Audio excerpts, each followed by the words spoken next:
নমস্কার। আমার শপথ পৃথিবীর সব দেশের সব ভাষার একাধিক কবিদের কবিতা পাঠ ৩রা মে ২০২০ থেকে ৩রা মে ২০২৮ অবধি মেয়াদে বাংলা ভাষার উচ্চারণে সেই ব্রতে ২২৯৪তম ভিডিওটিতে আমি পাঠ রেকর্ড করছি তাহিতির কবিতা। কবি অ্যান্ড্রেলা কটন বার্টন, অনুবাদ করেছেন বাণী চক্রবর্তী।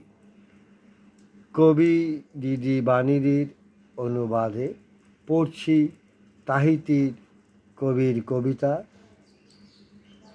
তাহিতির মেলা স্বর্গের নিজস্ব ভূমি, পৃথিবীর ভেতর এক পরমাশ্চর্য স্বর্গোদ্যান। এখানে ফোটে না কোনো বিষাক্ত ফুল, জন্মায় না কোনো বিষাক্ত সরীসৃপ।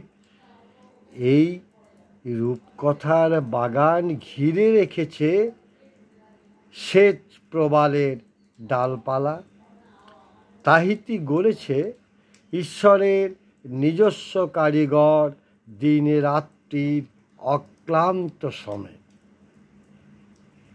এই শান্তিপূর্ণ ভূমি কোলাহল থেকে অনেক দূরে, এখানে মানুষ সর্বদাই সুখী, স্বপ্নীল ও আনন্দিত। ও সুন্দরী তাহিতি, তোমার গাছের তলায় আমার সবচেয়ে আরামদায়ক বিশ্রাম নিতে চাই। তোমার এই শান্তিপূর্ণ বক্ষ ছেড়ে কোথাও দূরে যাওয়ার কথা স্বপ্নেও ভাবতে পারি না। পড়লাম তাহিতির কবিতা, কবি অ্যান্ড্রেলা ও কবি অনুবাদিকা বাণীদিকে আমার শ্রদ্ধা, শুভেচ্ছা ও ভালোবাসা।